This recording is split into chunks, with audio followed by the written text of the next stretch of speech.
பன்னீர்செல்வம் அவர்களின் தலைமையில் அண்ணா திராவிட முன்னேற்றக் கழக தொண்டர்களின் உரிமை மீட்பு குழு சார்பாக ஒருங்கிணைப்பாளர் ஐயா பன்னீர்செல்வம் தலைமையில் இன்று நடைபெற்ற மிகப்பெரிய கூட்டத்தில் சென்னை முழுவதுமாக பன்னீர்செல்வம் அவர்களுக்கு ஆதரவுகள் திரண்டது.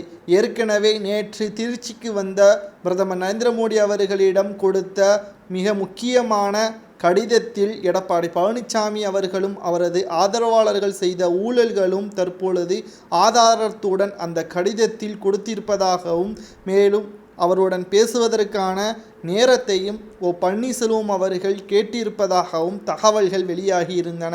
மறுநாளே மிக பெரிய அளவில் இந்த கூட்டத்தை எடப்பாடி பழனிசாமி அவர்கள் பார்த்த உடனேயே கண்கள் கலங்கிவிட்டது. மேலும் எடப்பாடி பழனிசாமியும் தனது சார்பாக மாவட்ட செயலாளர்கள் கூட்டத்தை கூட்ட உள்ளதாக தற்பொழுது ஆலோசனை நடத்தி முடிவெடுத்திருப்பதாகவும் அறிவிப்புகள் வெளியாகி இருக்கிறது.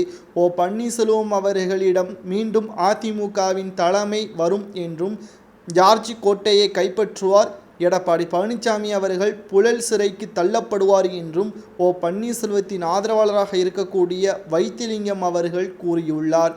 நேற்று பன்னீர்செல்வம் அவர்கள் பிரதமர் நரேந்திர மோடி அவர்களிடம் பேசிய 15 நிமிடங்களில் எடப்பாடி பழனிசாமி மட்டுமல்ல, அவரது ஆதரவாளர்கள் செய்த ஒட்டுமொத்த ஊழல்கள் பட்டியல் அடங்கிய கடிதத்தை பிரதமர் நரேந்திர மோடி அவர்களிடம் கொடுத்த பிறகுதான் தற்பொழுது இந்த கூட்டம் மிக பெரிய அளவில் வந்திருக்கிறது என்றும் அரசியல் வட்டாரங்களில் பேசுபொருளாக மாறியிருக்கிறது.